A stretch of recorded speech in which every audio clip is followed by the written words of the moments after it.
All right, we are on air. Awesome. Hey guys, what's up? Thanks for coming in to watch another Tavern Talks with us. Tavern Talks 204. So we have come a very long way. But with me tonight is Kylie, and I will let Kylie actually tell you some of the other cool things that she does in the space. Heck yeah. Amazing. Hello, everyone. I'm Kylie Rose. You can find me all over the internet at Critical Rose. I am the head storyteller and founder of Dicescape. We're a woman-owned actual play studio. We do all kinds of things. We have podcasts. We have actual plays. We got Sirens of Sundown, The Last Arcanist, Fallout: The Garden of Adam. And I also, outside of that, besides producing shows, we got some other cool stuff coming up too. We did Skycadia for the Daggerheart anniversary for Darrington Press. And I run games professionally, full time. So lots and lots of games, almost 1,000 in 3 years. So it's been crazy. That sounds crazy. Yeah. So one of our first questions we usually ask is like, how did you get into TTRPGs in general? Because D&D may not have been your first game. Yeah, I think for me, oh my gosh, I can't remember the exact game, but I had a friend when I was living in Tennessee to spend a time with. He had a game. It was a Star Wars. It was like a Star Wars deck building game. I can't remember the exact one, but we used to play that all the time. And then just kind of imagination, kind of just being younger, that kind of led to the tabletop space. D&D was definitely kind of my intro into it throughout the different iterations. Stepped away for a while, but got back into it when kind of 5e kind of started to pick up. And yeah, I think, but D&D is definitely where the foundation started, I would say. And then I've kind of recently pivoted into other systems like Fallout. Definitely have made a huge pivot into Daggerheart, which I'll talk about more later. But yeah, that's kind of the original was just me and my friends used to play make-believe all the time. And then we played a few little tabletop games and kind of led into what I do now. And I think another thing that ties into tabletop for me is I went to film school and screenwriting is a big part of me. So those two really have worked really well together, being able to tell stories and bring that kind of experience from being in film to this. So yeah, that's kind of how that all transpired.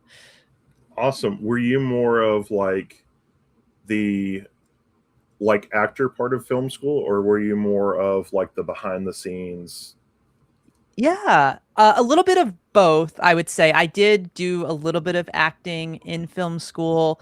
But mostly I was behind the camera. So whether that's screenwriting, producing, actually being the one on camera, video editing, audio stuff, I did a lot more of the background.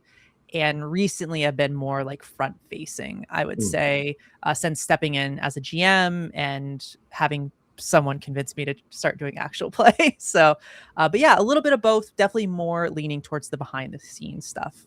But kind of making that pivot as of late. Heck yeah.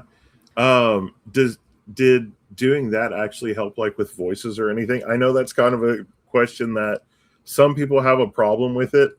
And some people, they're like, I envision the character, but I can't get the voice right. Yeah. I think, well, one of the acting courses I took specifically, like really was thinking intentionally about the cadence at which your character talks, the how they enunciate things, do they have a slight accent, and thinking about those, where are they from, really building out like your character, and then thinking about their mannerisms and things like that. And that can really play into voice and how you project yourself. Are they more timid and quiet, or are they loud and boisterous? So you think about those different things, and taking some acting classes certainly helped with that. Heck yeah. The way you did that reminded me of the new guy that's in Critical Role, Darrington. Oh yeah. Wayne Brady voices the new in Vox Machina. Yeah. So Yeah. Darrington. Yeah. Yes. Yeah. Yes. Yeah. I was like, I can't remember his first name. Yeah, sorry. And then Dodie is the name of the Warforged that travels with him. Yeah. Oh, Dodie. Yeah. Terry. Terry. Dodie. Mm-hmm. Take the stone. Yep.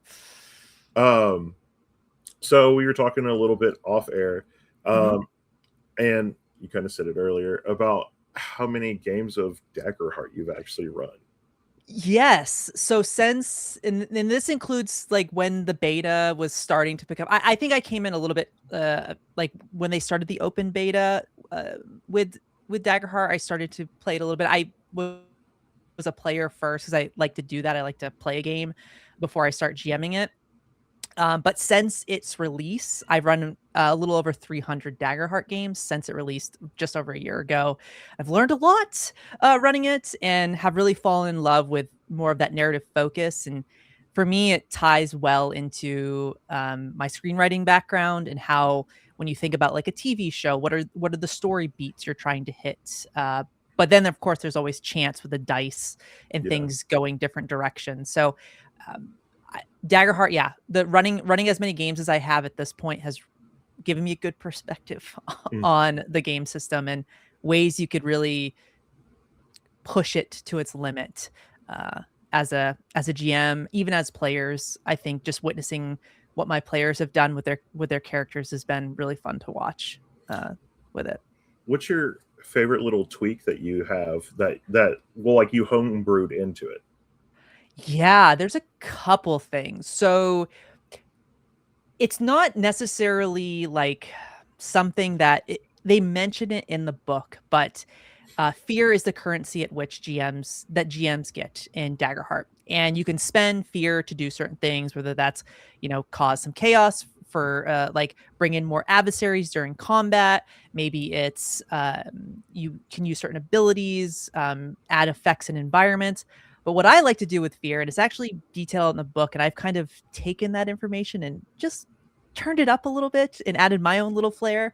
It talks about like how much fear you use to do certain events in the game. So like if I want a big story beat, like I'm going to kill a really important NPC, I'm going to like grab a bunch of my fear and I'm going to tell my players, all right, I'm going to spend 6 fear right now.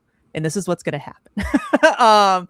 So it's a way it really gives you the ability to have those shockwaves in the story.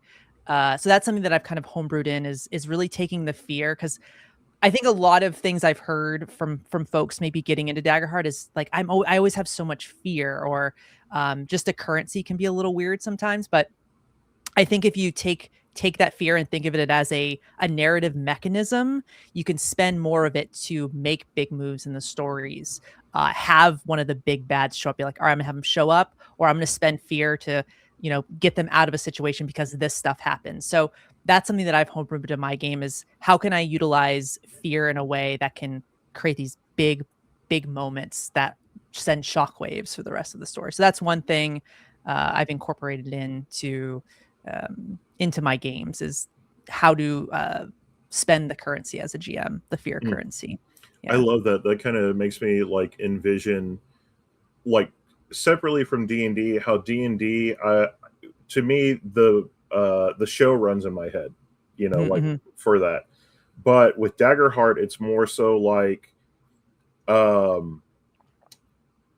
the like story runner behind the shadows. Like I imagine like there's a dark cloud and there's red eyes on it, and they're like, this is something's gonna happen in Daggerheart. This is how it happens, and it's actually like the person being there that actually inflicts the world versus like the character you've put into the world that doesn't. Yeah.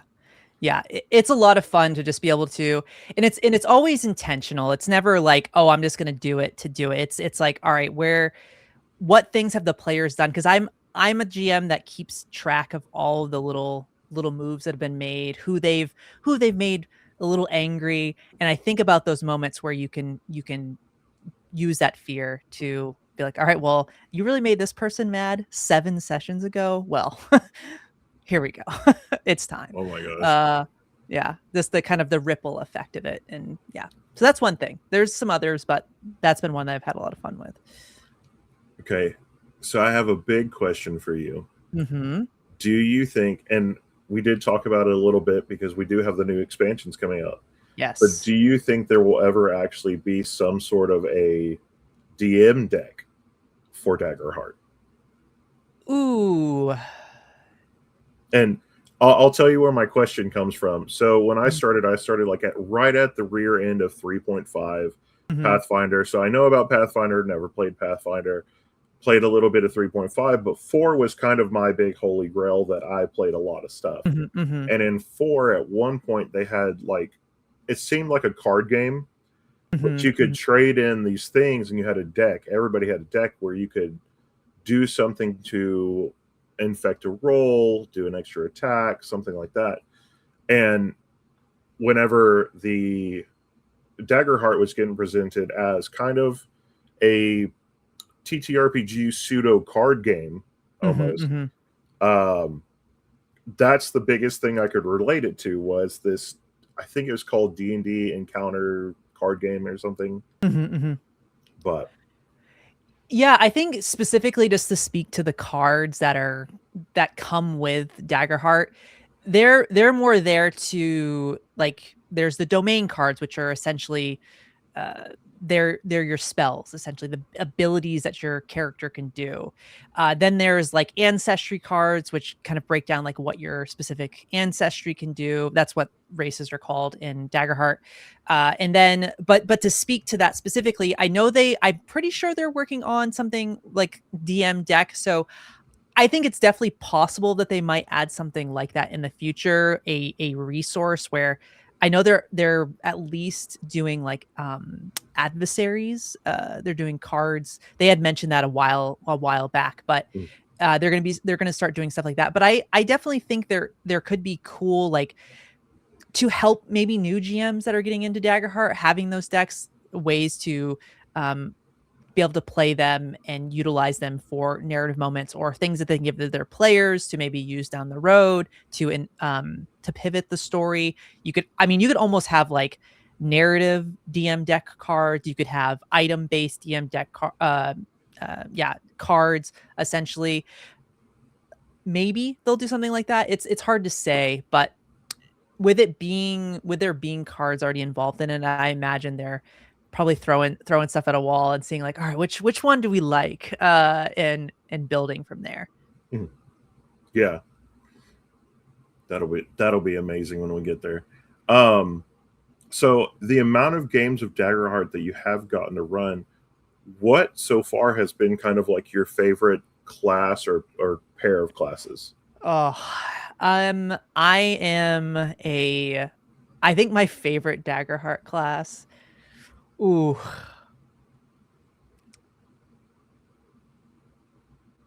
Okay. I think it's between two. I really like the Guardian, which is essentially I wouldn't call it a paladin per se. I would say it's a tank front line. You could take a lot of hits. There's a lot of you get to truly be like a tank and stand up for your kind of step in front. They have a ability called I Am Your Shield, and I think that is just such a cool thing to be like, nope. You go to the squishy, the squishy wizard is about to get smashed, and the Guardian's like, nah, not today. And I think it's just a really it's a great class. I think there's a lot you can do with it. It kind of has that like classic heroic aspect to it while also being I think there's a lot narratively you can do with Guardians, because they don't necessarily have to like follow a creed per se. It's more they're that protector, and I just love that. I love that class. Kind yeah, of and more of like a classic cavalier. Kind of, yeah, kind of, I would say.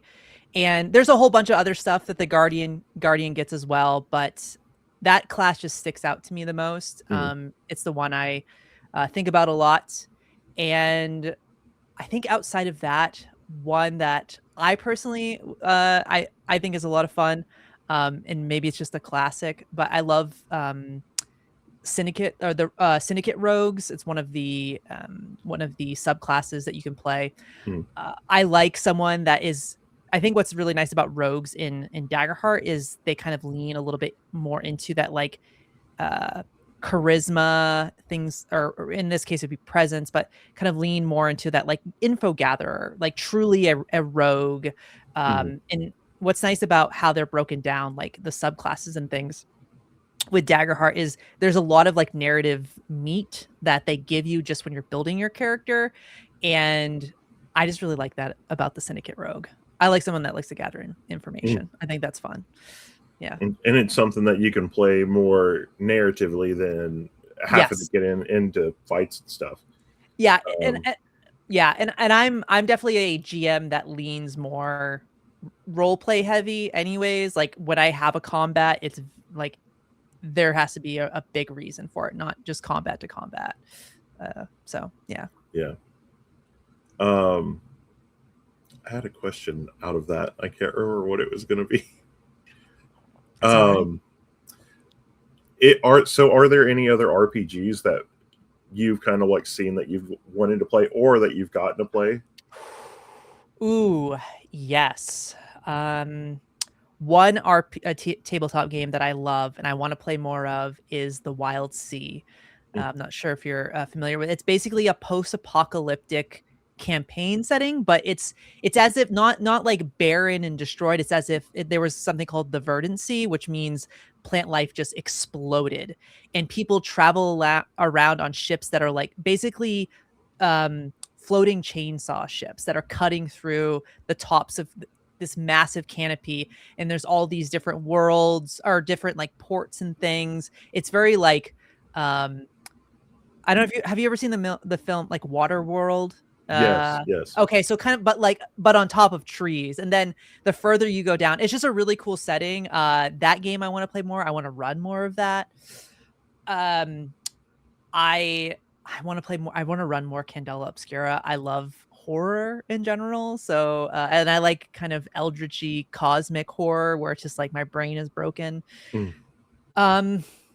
And then I think from there, some other games that like I'm personally really just I want to run more of. I would say Triangle Agency is one I really want to get into. Yeah.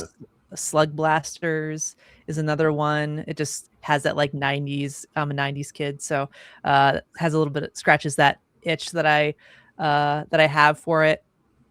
I think yeah, go ahead. Have you gotten to look at Vaesen at all? Oh yes, that is another that I've read through most of the book, and that definitely seems pretty sick to me too. Because it's like that's the one for me when people go, I really like Candela Obscura, but with Eldritch Horror, I'm kind of like, well, this one's kind of that way. Well, yeah, Free League Free League has so many good games. Like Coriolis the Great Dark is another one. It's just finding I've had a lot of good luck with my players trying new games, and I think it's just a matter of being like, hey, let's give this one a shot. Like Coriolis the Great Dark, I really want to try. That's another Free League. I've played Mutant Year Zero. I love that game. That game's sick. So it's another Free League. Have you heard of Eldritch Automata? It's basically like a Neon Genesis Evangelion TRPG. I have not heard of that one, but okay, that's another one. Given there's a lot of RPGs. Yeah, but yeah, there's so many. There's not enough time. That's just the unfortunate thing. And so my list is ever growing because doing this part of being a part of the Tabletop Misfits and getting to talk to cool people and whatnot, my list grows because I sit there and I go, okay, I've gotten to touch on these RPGs, and then I'm like, now I have a source that I can reach out to and be like, hey, I need to know more about this game or whatever, or do you have any like one shots that are coming up or something like that? And then getting to experience it and then plug it into my brain, kind of like the scene from like the Matrix where Neo's downloading all the fighting styles. Yeah. And I'm like, oh my God. And then people bring up new ones and I'm like, back to the drawing board. Let's go get some. If I moved this right now, it would just be all these indie TTRPGs. It's just the whole bookshelf of them. Yeah, there's so many I want to play. Yeah. Right. And there's so many good ones. Mhm. But so taking a step back from kind of the RPG stuff and whatnot, Yeah. and focusing more so on the company. Mhm. So how did you kind of get Dicescape started? Yeah, that's a great question. So Dicescape came after I started professionally GMing. It was honestly, I had a player at one of my tables say, "Hey, Kylie, you're really good at this. You should think about getting into AP." Like they like, I think you should like start a company. And it was just someone that gave me some inspiration to do so. And that's kind of where it started, the beginning stages of it. And it's been a couple years now. And, I'm happy with where it's grown and what we've done. It's pretty exciting, some of the opportunities we've had. And yeah, it definitely stemmed from just somebody believing in me before I believed in myself. And I think that was sometimes you just need people to push you a little bit to Do do. you watch a lot of anime? I do. I do. During Yes. log on, believe in me. Believe in the Mm-hmm. me that believes in you. Mm-hmm. Mm-hmm. So Yeah. Yeah. So it was one of those situations. And yeah, in the first real show that I think kind of put us like put Dicescape on the map was our Fallout the Garden of Adam show. mhm. We got nominated for Best Series of Crit Awards, our first season, which was really cool. And yeah, and then from there, it's been all these other projects that have transpired. Again, not enough time to do everything I want to do, but we've really refined our process over the past couple of years. I have an amazing team, and couldn't do it without them. So yeah. Awesome.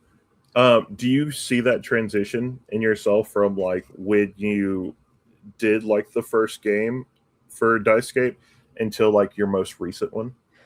As far as my evolution as a GM, Yes, or yeah. yes, I think I was feeling pretty good heading into Fallout because I think at that point I had run about close to 300, just like D&D, pretty much just D. I started with D&D when I Mhm. when I was jumping into it.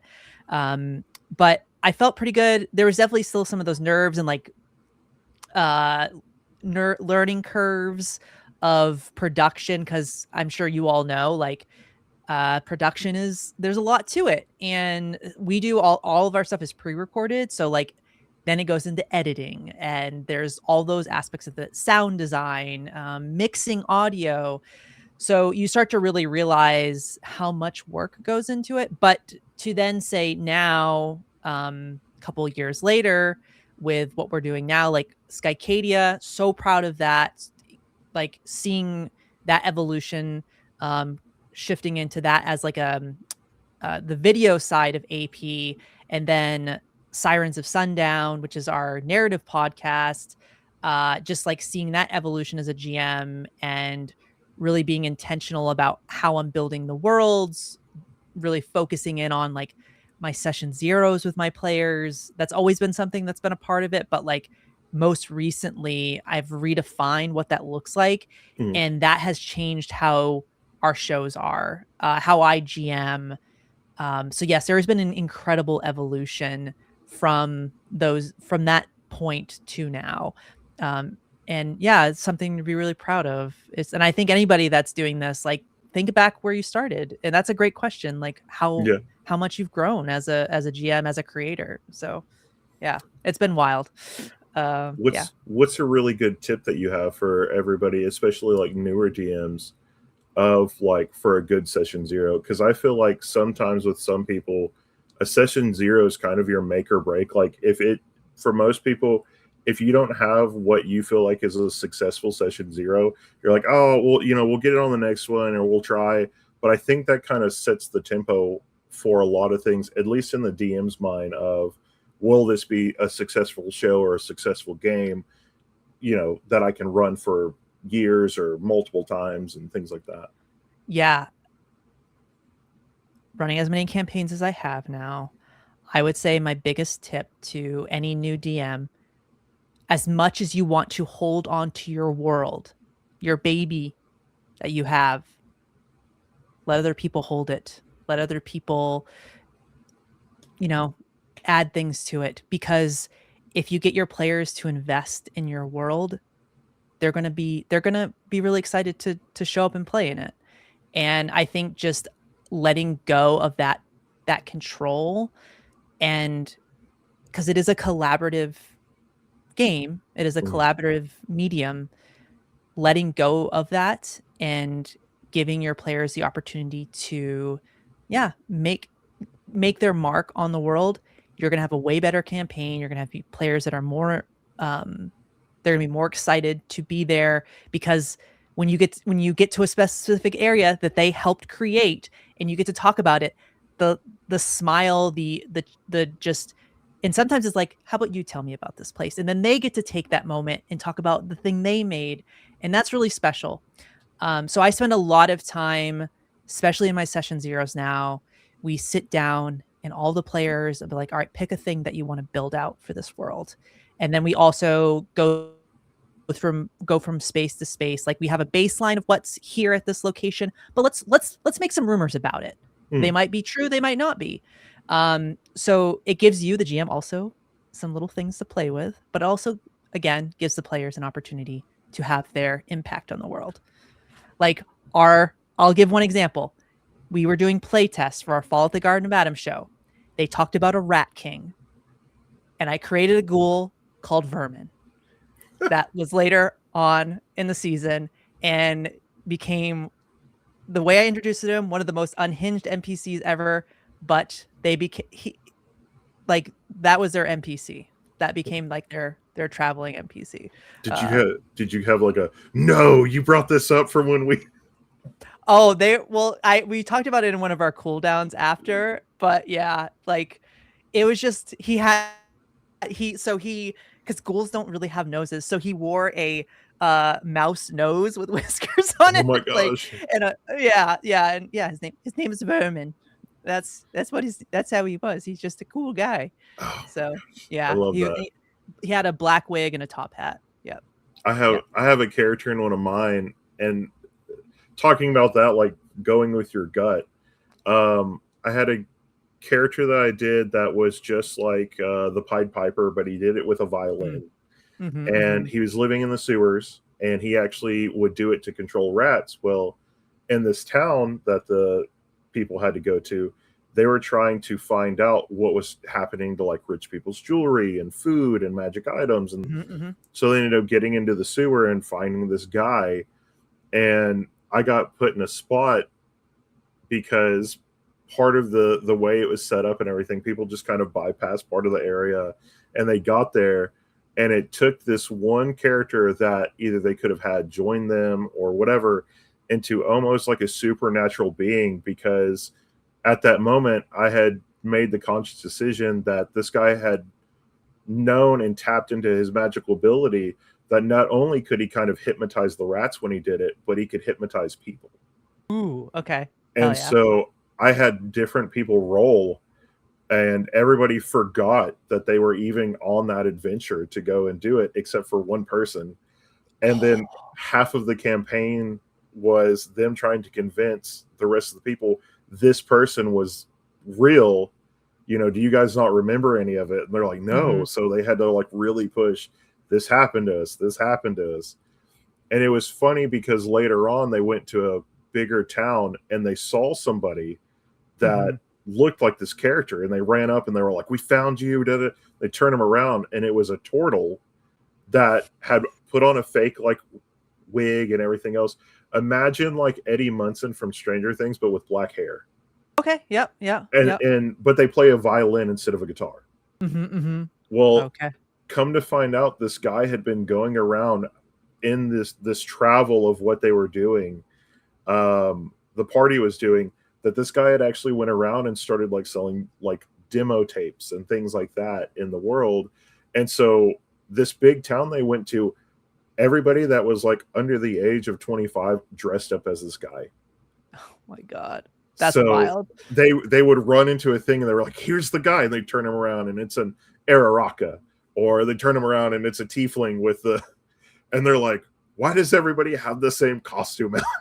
And it was, everybody fell in love with this character, and it was all because of rats, honestly.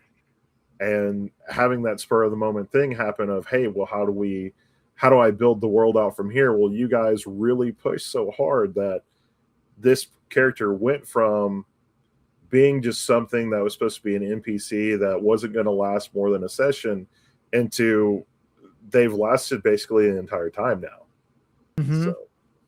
Yeah, it's so wild how that will happen. And yeah, it's fun. It's fun seeing how every group goes about like stuff with NPCs and like which ones they latch on to. But that's awesome. I love stories like that. That's my favorite. Because it's like, you know, and it allows, like, I think that's another thing too that is often sometimes gets lost in it. It's like the GM is your guide. They are the architect of the world, but they're also a player too. And to have those little NPC inserts is a lot of fun. And yeah, I love when those moments happen and GMs get to experience that. That's a lot of fun. Well, to branch off one of the things that you had said earlier, for like doing the story and working and it being very cooperative, the thing that I always compare like running a campaign to is actually like a dance. And you have the DM that is kind of the lead, and then you have the other players that I guess in a sense they form like Voltron almost as that other partner dancer, and you guys work on the story together, and it turns into like this really nice dance as you know you progress to enjoy the story together. Because I think that's also one thing that people take away is the players can have like the best time of their life, but the other thing is the DM is the person also has to enjoy it just as much because they're creating all of it for them to enjoy. Yeah, absolutely. Yeah. And I think, yeah, and it's so important to, establish those things in the beginning. And yeah, a solid session 0 it's a game changer. It really is. So there's a guy that I saw, and I think I've brought this up like 6 times on Tavern Talks. I call them session 00s. The guy calls them something else, but it's where I get to take like a player that's going to be in it on one-on-one, and I make like just this little kind of story of what I'm going to tie in with them, and then while we're doing this kind of solo session with each other, they can tell me like what are some of this character's like hopes and ambitions, what are things that they envision this character to do, and things like that. And I find a lot of value in that because I'll always put them at a tavern kind of to start, which I know sometimes it's like, oh, that's redundant. But I'll set up a little map and I'll say, where are you sitting at in this bar? And I'll put them there. But I got to take all the different stuff, and then it's up to them. Do you want to give out all your information to the party that joins up with you? Or do you want to hold some of that back where only I know and I can kind of lead the story in a certain way that they would want? So I always try and get that before the actual session 0, just so I kind of know more of where that player's mindset is. Yeah, that's another thing too, and I'm glad you mentioned that. One-on-ones are like another like mandatory thing for me, especially like especially when it comes into like going into a show. I want to sit down with the players and really get a beat. Sometimes I'll do duets with them, so we'll actually do like a 90-minute session where like I'll create some type of thing for them, some type of scenario based on stuff that they've shared with me. That way they get to play their character and build some backstory elements that they, again, like you said, can either tell the party or I can reference in the future. But it also just creates that space for them to be able to explore their character prior to like getting in with the whole crew. So yeah, I love that. I love doing duets. Awesome. Yeah. So we are at our second portion. So what monster did you pick for us to actually talk about and brainstorm today? Yeah, so I picked devils or archdevils. Okay. I love devils. They're just fun. That's the monster I picked. I'm all of them. I just like I would say archdevils, and I kept it vague because I homebrew a lot of stuff, and but yeah, I would say archdevils. Well, and it's funny you say that because I have a game that I play in right now where we are in the hells.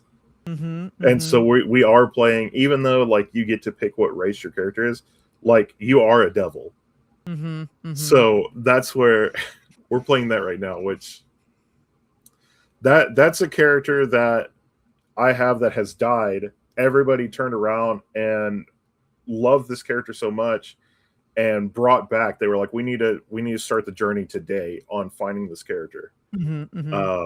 And that was something to me. Sometimes I feel like gets lost in the sauce as being a DM. Like if I have a character die, even if I'm a player, it doesn't really affect me that much because it's kind of like you get to put that notch on your belt and then you get to move on to your next character.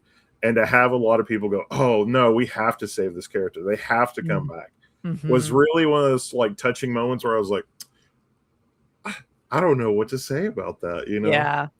Well, that means you made an impact. That character made an impact. You, the player, made an impact, and that's really special. And I think too, like that actually brings up a good point and something that I always try and say, because I know sometimes that like players, a character will die, and some players are like, "Cool, I'm good," but then, like you said, the party and really, but also having that communication with the player and just being like, "Hey, do you want to come back?" Like I think that giving them that agency as well is something that I really encourage.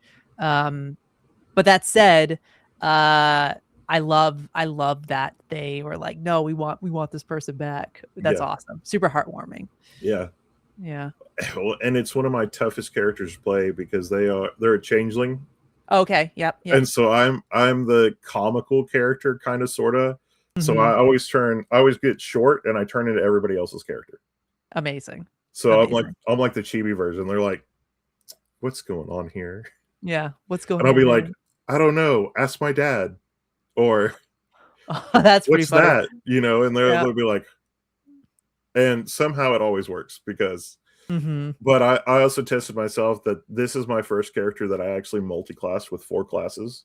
And when people hear that, they're like, how did you do that? And I'm like, I just did it. That's Bard, Rogue, Warlock, Sorcerer. Damn. That works pretty well. Very Dex Charisma heavy. Yeah. That's fun. That's a fun build. Yeah. My favorite thing I've gotten to do so far is disguise self. And when somebody can see magic and go, I know you have something on. I know you have magic. Remove it right now so I can see your face. And then as a changeling, behind the magic, you change your face again. So they go, I'm looking for an elf that maybe I was portraying before, put disguise self on, I look completely different, maybe a tiefling, and then change into like a dwarf behind the scenes. And as they remove my magic from me, they're like, oh, this is a dwarf. This isn't who we need. Yeah, that's pretty Continue clever. Continue on. And I'm like, thanks. Yep. Whoops. But the other cool thing in this campaign is we also got to pick what's called exceptional souls. So playing in the tiefling motif, we do know that we've had past lives, but they don't always like interact or come up a lot.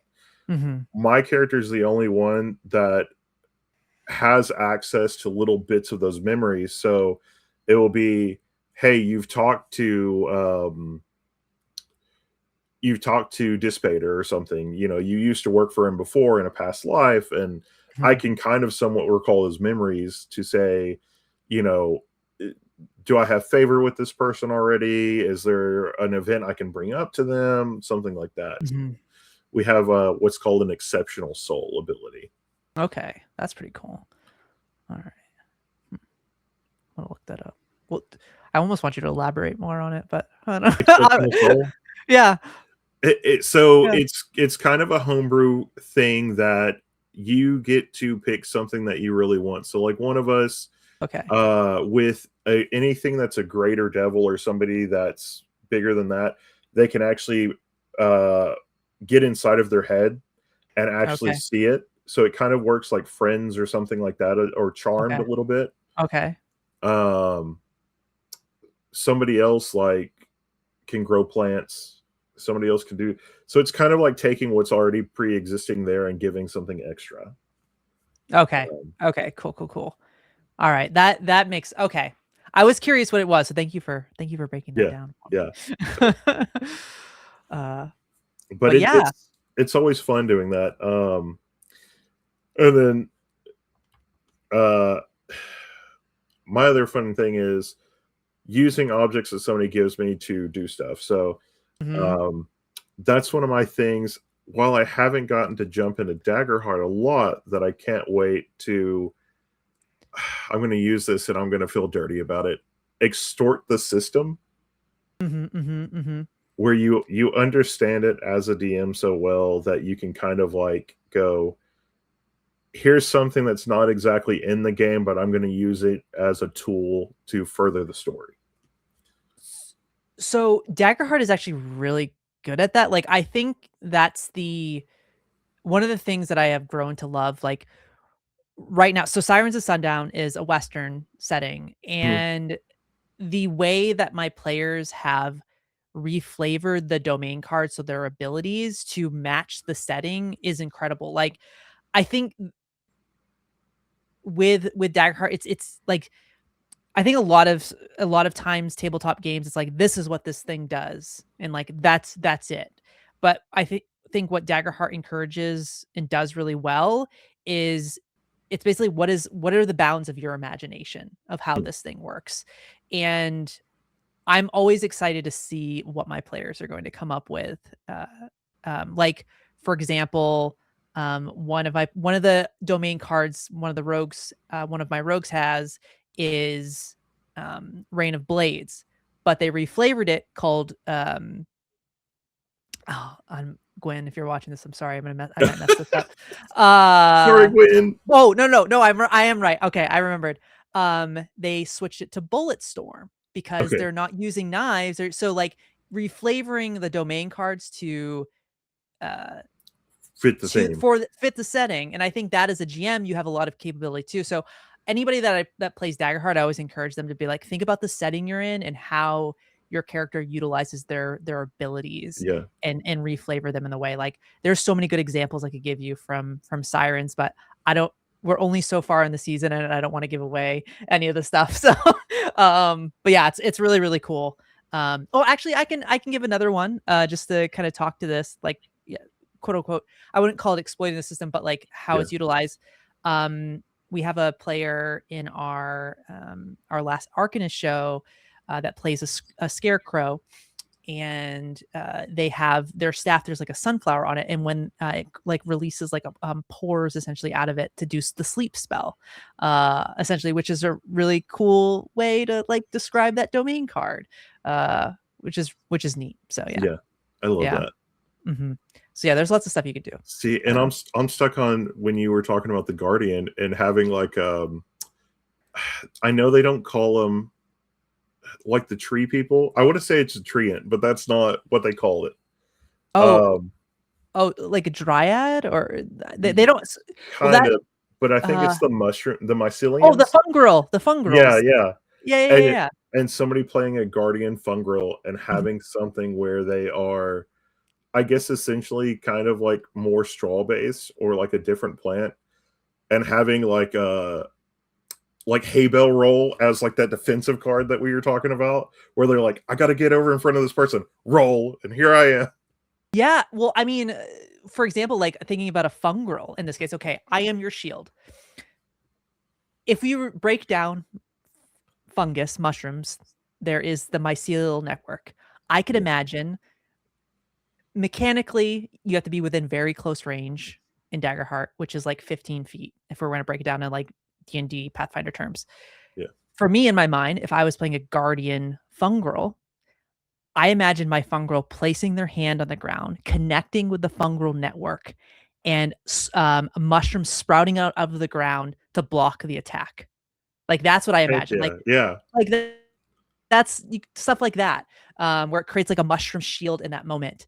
It still works mechanically, and maybe it's attached to that. Like they're using, like they'll still take some damage because like that piece is a part of them because of the fungal network. But yeah, like that's a cool way to reflavor a domain card. Heck Yeah. So, anyways, I could go on and on about yeah. that. So, Right.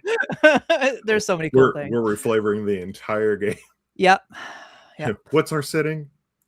No, and I love that aspect because that's also something um that I see as a bonus to Daggerheart. And one of the games that I run, Elminster's Library, it's kind of like a Honey I Shrunk the Kids. Like they're all in a library, but they're all Oh, short. They're all okay. tiny. And one of the things that I did was I gave everybody a special weapon. And and I'll never forget it. Somebody asked me a question because they used one of the thorn moves. Not thorn whip. It's kind of like thorn snare or something like that. Oh, oh my god. Yeah, it's like it creates like I know what spell you're talking about. Yeah. It basically almost creates like a briar patch kind of like Yeah. it's a block of area. I know exactly what spell you're talking about. I can't think of the name of it. We talked about that and they were like, one of the other people has a magic axe that when they use it, it doesn't disappear. Like it's there forever. And somebody was like, well, how come when I cast it, it disappears after a time? I said, well, yours is magic based. I said, theirs is kind of like an eldritch magic where when they use it, or if you use something from yours, your magic item, like it stays there. Well, they were fighting I think for them, it was a giant centipede. Oh, okay. And it was trying to use like a constrict attack. And this guy was like, I don't want us to be crushed by this thing. And he hit his axe on the ground and the vine came up, or the briar patch grew over it and kind of wrapped around and like gave him like a turn to like figure stuff out. And so they got to kind of like brainstorm what their items did more so that they could focus on using those versus trying to focus on spells that they could just cast. Yeah. Yeah. It's so, yeah, I really, when you allow that creativity and give those opportunities, I think players will surprise you most time with the ideas they'll come up with. And yeah, giving that agency is giving that agency can be very good, as long as there's mutual respect between the GM and the player. So yeah. And I liked it too because I always was like, if you ever want to use like two of those at once, let me know and we'll brainstorm how it would work. And so there's been some cool things just from their items, their weapons that they have, their magic weapons that are homebrewed versus like them just trying to sit there and use the generic stuff from D&D. Yeah. But circling back to Daggerheart, that's what I really do love about Daggerheart is there is so much more theater of the mind play to it versus I think D&D is very much set up to be on as a tabletop, to actually see it visually and everything else. While the cards and kind of the rest of the stuff for Daggerheart tell that story versus you can still have a tabletop situation to it, but you don't actually need that. Yeah.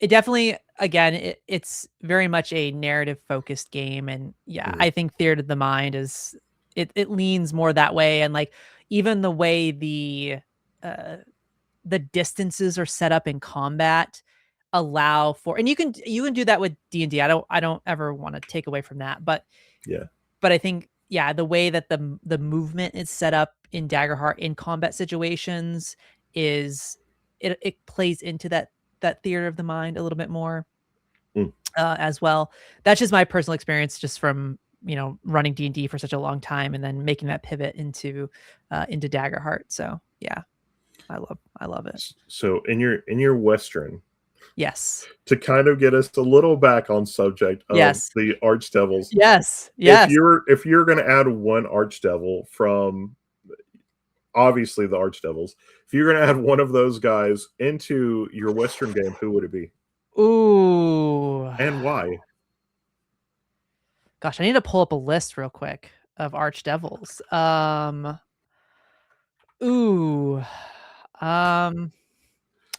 That is a great question. Ooh. That's a really tough question. Do you already have like a favorite one that's not the one that you would put into it?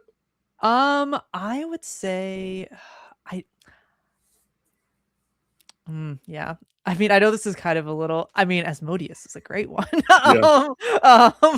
But I think I'm just like I'm looking at the name. It's been a while since I've like looked at him. Um, there were uh, there were some that came out in the Flea Mortals game. I don't know if you're the Flea Mortals expansion. MCDM, I believe, is the company that did that. Mm. Monty Cook. There are a few archdevils in there that I love. There's like one that is specifically tied to I think it's the devil. It's like an archdevil of avarice, which is like tied into like greed and things. I love devils that kind of touch on the like the seven deadly sins or the vices. Those are my favorite archdevils in general just to bring in, and how do I reflavor them into the world? I think just to be more broad about how I would go about that. I like the vices. I like taking those devils and bringing them in to any kind of setting.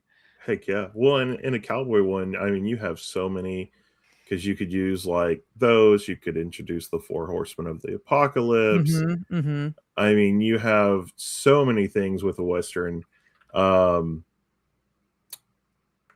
and I mean, you have so many ways to go. I always like to imagine the first, especially like after it came out with westerns and stuff, the first Ghost Rider movie, Mhm, mhm. because you kind of have all these different elements that you can put into it as these are characters, and if they're a cowboy, how do you use them? What shows up with that? Mhm. Um, and then kind of how that story's built out. Yeah. It's very situational, as far as, like, when I'm thinking about which ones I wanna weave into the story, and with how, like d what's really interesting about, um gosh, I don't wanna give I don't wanna I don't wanna get in trouble for saying too much, just because things haven't come out yet, Yeah. uh, but We can go up yeah. to like episode 3. I know that's all. Yeah, we have 5 episodes out now, and I'm like, "Ugh." So I can talk about it. This in our Western, demons and devils actually like they live in the regular world because of something that transpired in the War of the Righteous Road, and they kind of just live amongst the people now. And they get a bad rep. I kind of wanted to spin what people typically think of devils and demons in this world, where like they're just trying to live their lives too, but because of these specific, uh, the way they were depicted before, people still treat them that way. Mm, And so I wanted to kind of spin that traditional narrative of like how people feel about demons and devils on its head in the setting because of an event that transpired that basically kicked them out of what's called the circles below. yeah. They're stuck in the mortal realm now and living amongst mortals. So I wanted to play around with that, and something that's a really fun thing we're doing in our campaign is kind of juxtaposing what you would typically think of demons and devils in the world. I love that. I just got done reading a manga series that I want to say it's kind of akin to like Hellboy, like why he cuts his horns down and stuff so that they're not Mhm, there. But in this one, devils look almost exactly like humans, except you do have like little bumps of where the horns would be and things like that. mhm, And one of the things that they use in that to like hide themselves is they will actually either shave the horn way down or something so they can hide under the hair and mhm, pass as humans. Um, so I mean, having a whole thing that is like, hey, maybe this is somebody's best friend. I've known you for years and whatnot. Yet society says that now that you found out that I'm a devil, how do we go about this? Are we still best friends? Have we, mhm, you've mhm, known me this whole time, or do you now go with like societal norm of saying, well, these people are bad, they've always been bad, even though there's been some kind of a change? Yeah. Yeah, it's a really interesting thing to play around with. And yeah, it's been a lot of fun. And one of our characters, she's part Aetheris, so part like angel, or what would be like an Asimar, and then she's Right. part Infernus, so she's part devil. So Yeah. that's a really fun thing to play with in the world as well. Yeah, I don't know. That's been a lot of fun. So yeah, that's why I love devils and demons. They're just I probably should have said demons too. I just think it's fun to spin the narrative a bit. Yeah. I love doing that in my stories. See, and people always get mad at me because I interchange the demon and devil part. I'm like, they're kind of all the same. Everybody's like, not in the D&D universe. Those are two separate things. Yeah. I'm That's why I'm close also like, enough. well, it's my world. So like we decided as a table, this is what it's gonna be. Right. Which is nice. So yeah. What from what has already come out yet, what was one of your kind of favorite scenes that you got to like set up? Um, that whenever people listen, they get there, you're like, this is the one that you need to like jump full throttle in. Ooh, I think, oh my God. Oof. Let's see. Well, I think we did, because of one of the characters' backstories, we did a prologue episode, Mhm. and you can jump right into the story at episode 1, but I recommend listening to the prologue. The I want someone on someone on Reddit literally said it was like an opening to a Breaking Bad episode. So that I felt believe really that. good. I was like, hell yeah, that's rad. Like that show, won some awards. So that felt good to be like, all right. Um, the way so it's Under the Blood Moon. It's our prologue episode. And the way that it opens and the way that it ends, just the book ending of it is just, it's something that the players are really proud of. I'm really proud of as a GM. It's awesome.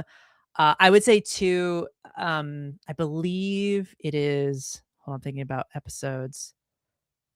It's either I think it's episode 3 Mm. is when we have like our first combat with the Sirens, that's what the girls, that's their band's name, Sirens of Sundown. We have our first combat with them. That is a moment where it's just badass. All the stuff that's happening, it just feels like a Western. It's action packed. They're on a train fighting werewolves. It is sick. It's just, yeah, it's like dark Western Gothic fantasy at its peak. That's a lot of fun. That was another moment in the story so far that I absolutely love, and all the stuff that is coming. It just every episode just gets better and better. And there's one moment that I wish I could talk about, but I can't because we're still like 4 or 5 episodes away from it. Yeah. So yeah. That's your shout out to stay tuned until we get to that episode. Please. We already finished our saga 1 of Sirens of Sundown. We already have, I think, 40 episodes recorded. So, yeah, we got a lot of story left, as well. What was some of your inspiration for Sirens of Sundown? And is there Mm. anything like, do you watch any like old westerns or anything to like stay in the mindset of it? Oh yeah, I mean, I think, I Red Dead Redemption 2, that is like foundational. Yeah. Sinners is a big inspiration in this campaign. Honestly, a lot of video games influence Shadows of the Colossus, because the tagline for this show is "Cowgirls versus Kaijus." Uh, so that is a big part. But like watching old westerns, definitely, I would say some old westerns, more modern stuff as well. I think there's a lot of like I would say vampire aspects to it as well. So a lot of that Mhm. media also comes in to it. But yeah, I definitely consume shows, movies. One thing, this is going to be giving GMs a suggestion here, so write this down. Read screenplays, read movie Oh screenplays, yeah. because the way that they set it up, one, it'll just help you figure out how to set up a session really well, and two, with screenwriting, this is just me plugging this in right now. With screenwriting, the way that the descriptions are done is just enough information for then that allows the players to ask questions of the GM to build upon. So I recommend read screenplays. But yeah, I would say Red Dead Redemption, Sinners was a huge influence. Like Van Helsing is definitely a big influence.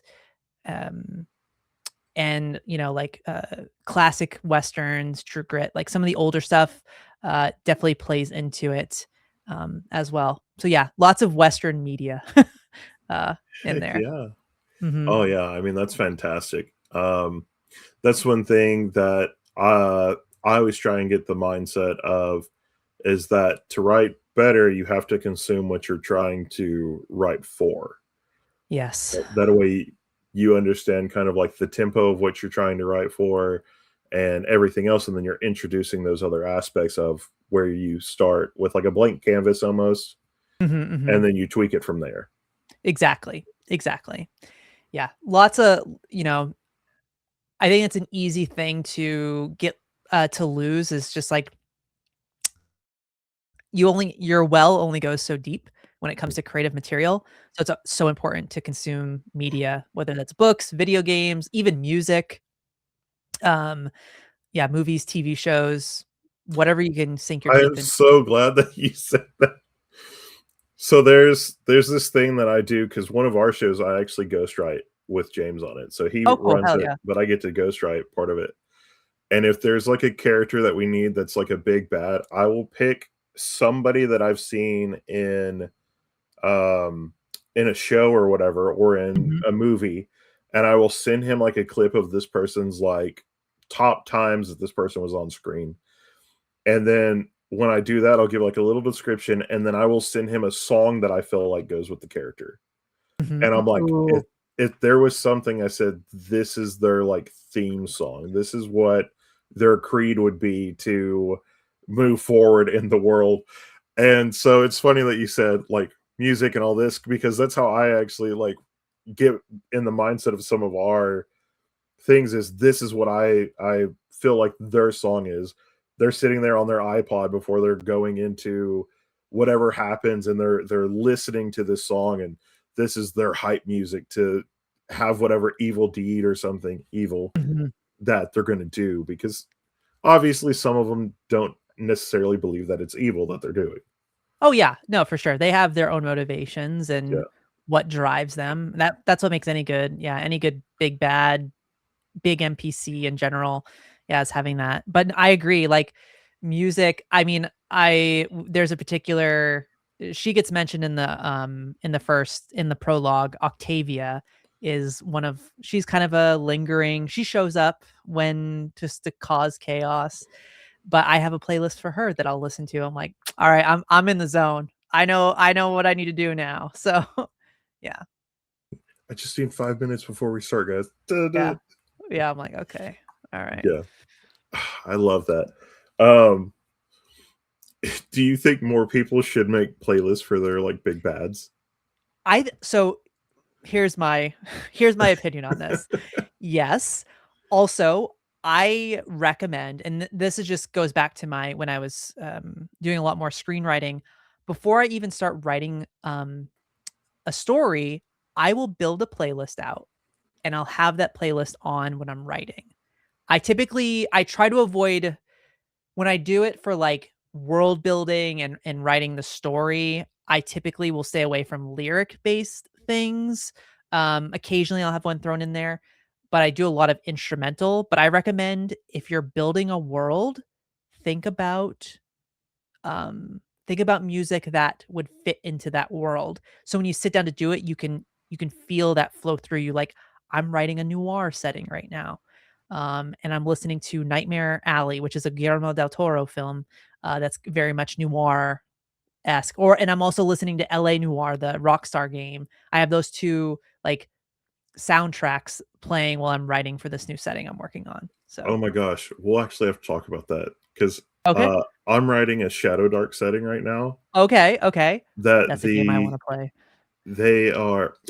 I may have to reach out to you then. Okay, please do. So it's Shadow Dark, in a rubber hose style where it's all animals. Oh, And I'm interesting. planning on doing like the Dark Forest when that one like officially gets released. Mm-hmm. Um, but it will be rubber hose, and so there will be a lot of like Looney Tune esque like art that I want to get for that. Mm-hmm. So you're seeing this and you're going, "Oh, this is so funny," but then you have to realize in Shadow Dark, it's like D&D horror maxed to 100. Mm-hmm. Yeah, So absolutely. you go into it and you're like, "Oh, I love these characters. They kind of look like Mickey Mouse or something like that." And then they walk into it and you're like, "Oh yeah, but I forgot what game they're in." Mm-hmm. You know. Yep. Yep. So, but Oh god. that all came. I was started playing, and it's taken me forever. But I started playing Mouse for Hire PI, or Mouse Mm-hmm. PI for Hire, which Mm-hmm. is a rubber hose art style noir kind of background. So everything's in black and white. Hell yeah. Hell yeah. So, Oh. but that kind of like that's my like music for that. But Mm-hmm. I imagine like it's very much like that slow jazz almost with like a hint of like there's mystery, like we have detective work to do. Mm-hmm. So Yeah, it's jazz with a touch of ominous in the background. yes. Yeah. Yeah. So Oh. it's cool that you're writing one that's pretty close to like the noir style.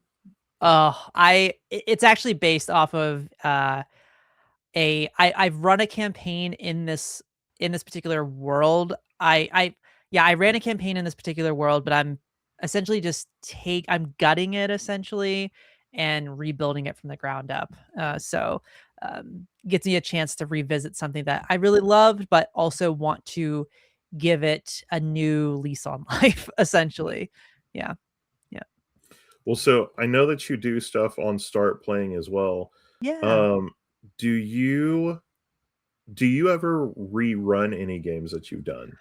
I the only campaign that I did I ran 2 Age of Umbra campaigns, but I ran them at the same time. Mhm. So each campaign impacted each other.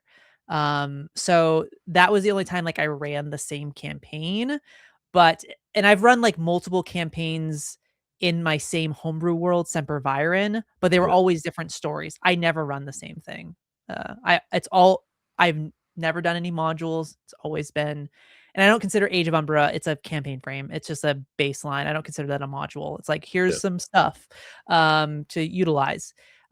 But yeah, I've all my stuff has been homebrewed. So from I think yeah.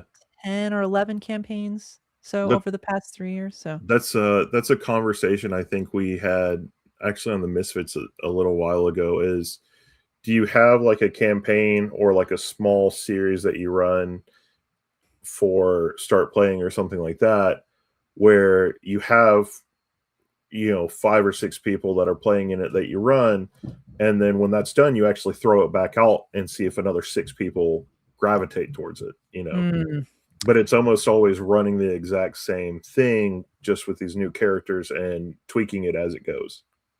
yeah, there's definitely some settings that there's a few campaigns that I've run that I would like to run again, personally, just because but at the same time, it's like,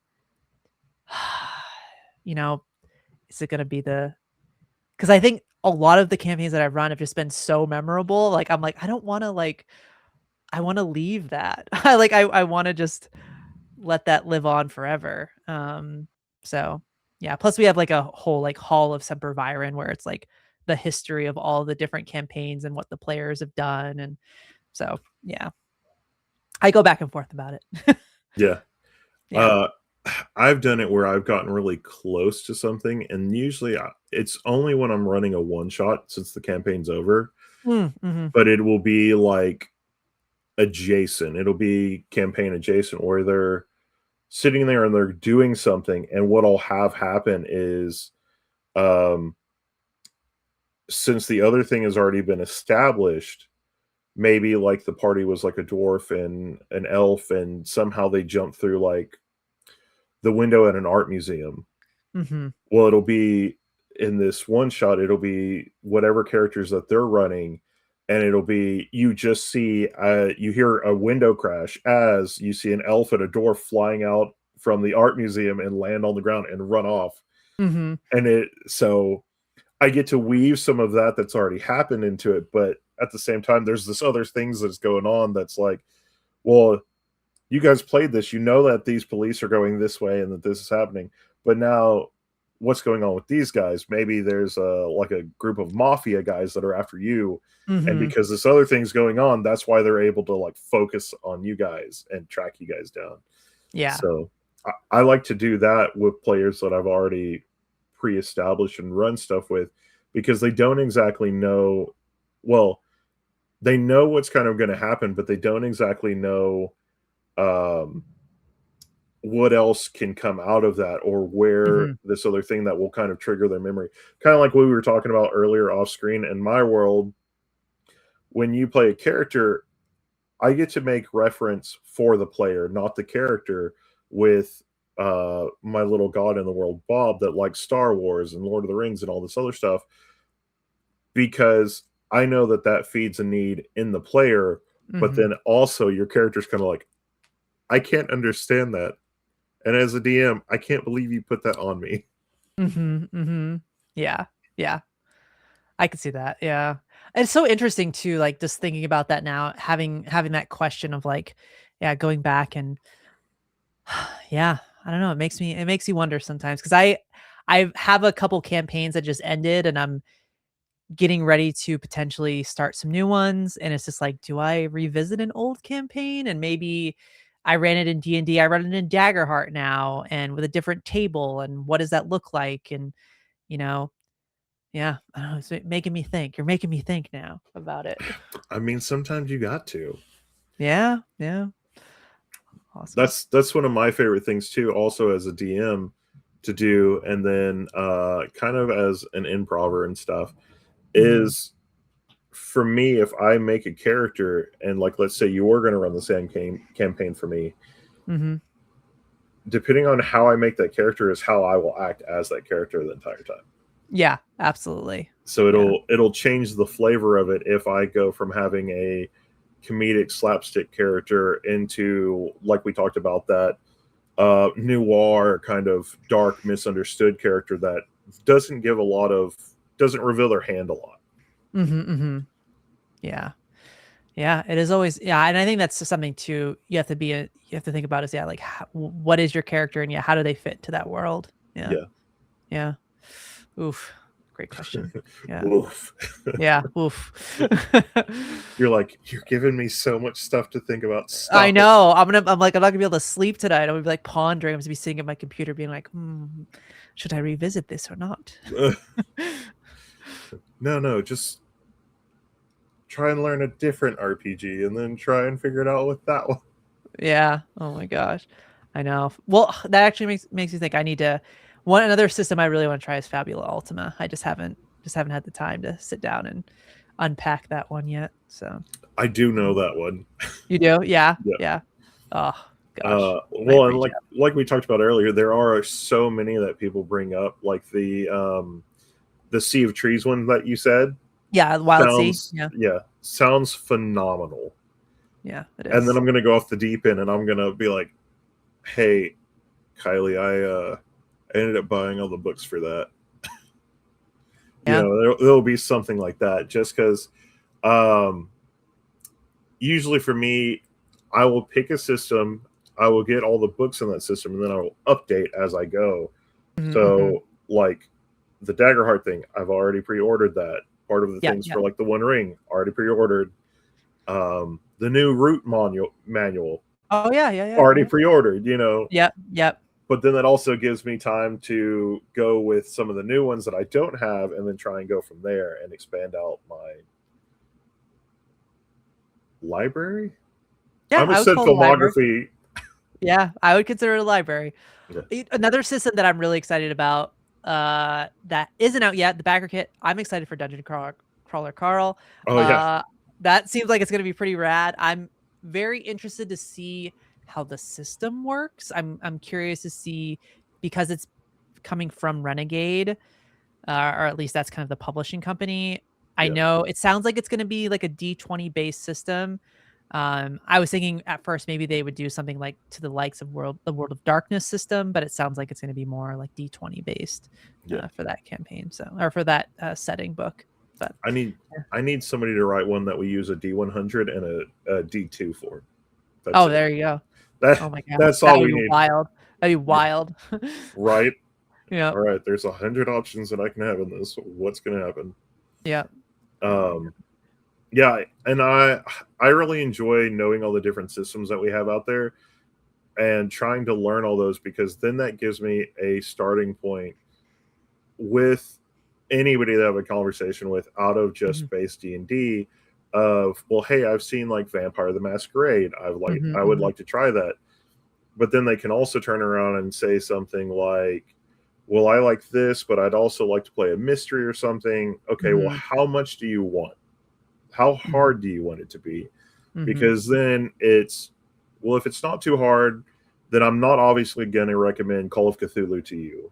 I'd probably recommend like a Vaesen, or I'm going to recommend like a good Candela Obscura, something like that. So knowing all these different ones and being able to relate and say, well, this system or this game is kind of like this, I think really puts a hat on it where you can get more people involved, because now they're going to think that way as well. Okay, I build my character. It's kind of like this game I've played before. Okay, I roll dice like this game before. I understand the system a lot better because of the building blocks I already have. Yeah. Well, and another thing too that I think I encourage people to play other systems is you can learn a lot from another system and bring into like, D&D, or something from D&D that you can bring into, I'll just give it like just some of the ones we're talking about, like Vaesen maybe, or maybe there's something from Blades in the Dark that you bring into your Daggerheart campaign. Like there's so many, the benefits of playing more games and expanding out from just the kind of the core games, I would call them, is so beneficial for you, not only like as a GM, but also a player. It just gives you the opportunity to flex a different part of your mind when you're playing these different games. So one of the things that I've really enjoyed is finding systems that when you fail, the system is set up around that failure. And we always kind of, I think in the mindset that setting up a failure is to progress the story. And while yes, that is a thing, like for me, I'm running Kids on Bikes, and I've gotten to play Monster of the Week. Monster of the Week's awesome. Yes, right. I love Monster of the Week. It's so good. But the way that you can kind of fail a little bit and have that failure work to your advantage, or to have something out of it where you can use it later on for a even greater success, are aspects of a game that I really enjoy, especially in games like we're kind of talking about with Daggerheart, that are more theater of the mind based, or ones that you can kind of focus on that, where you're setting the scene to progress that way better.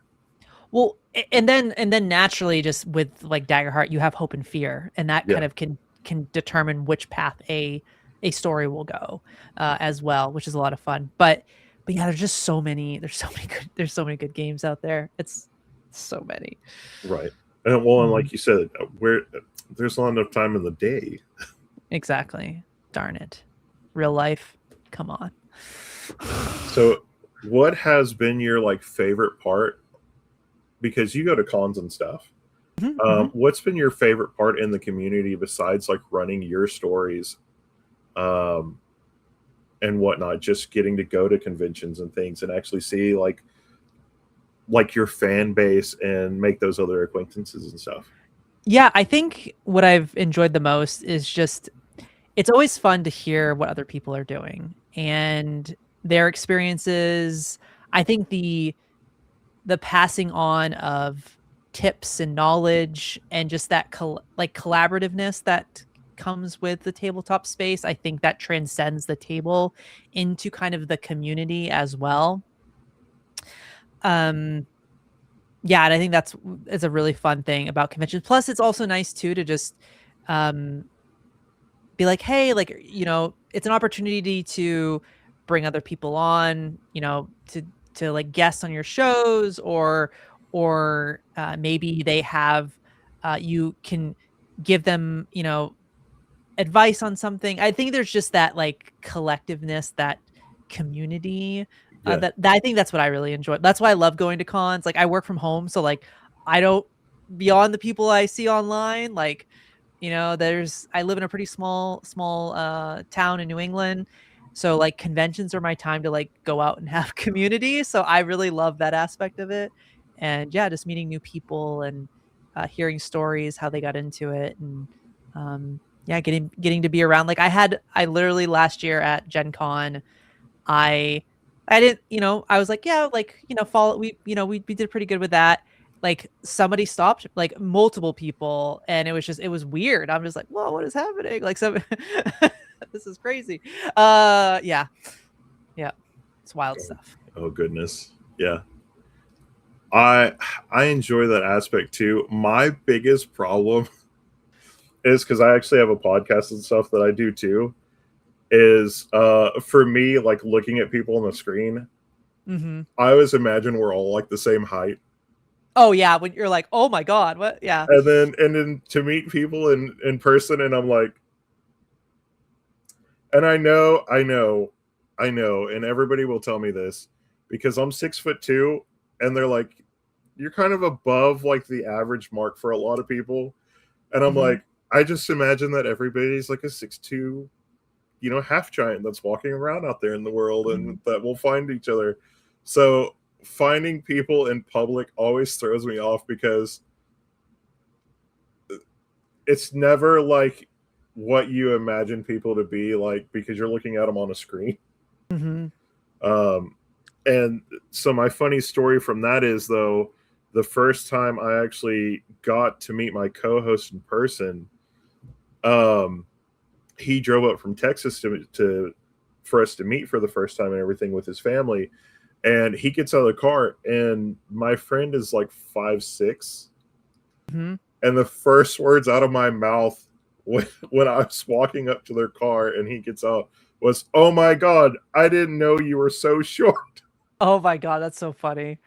And I was like, I will never live that down with him. Yeah.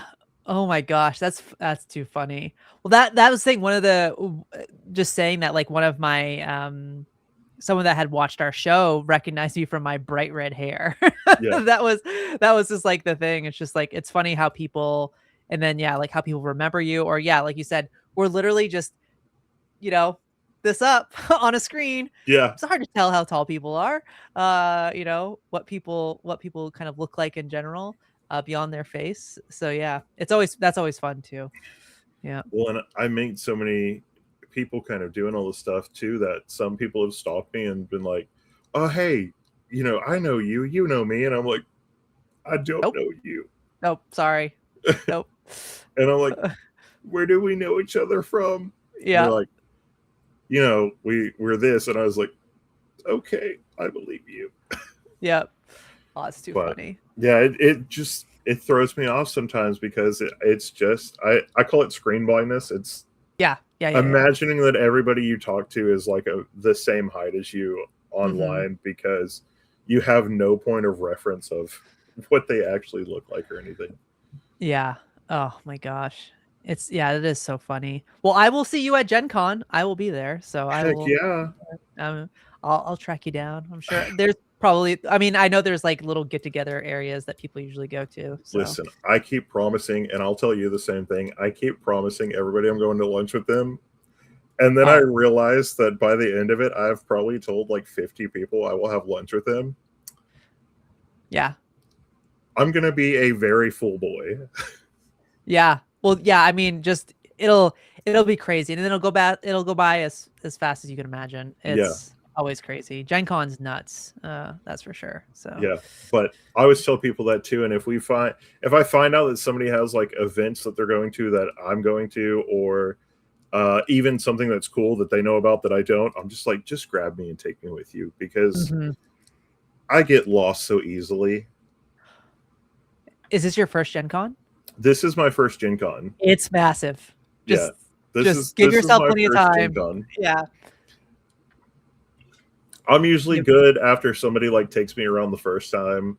Okay. If somebody's like, hey, this is the room you go to or whatever, or I'll actually, one of the biggest things is I'll try and get there early, and then I'll actually walk everything.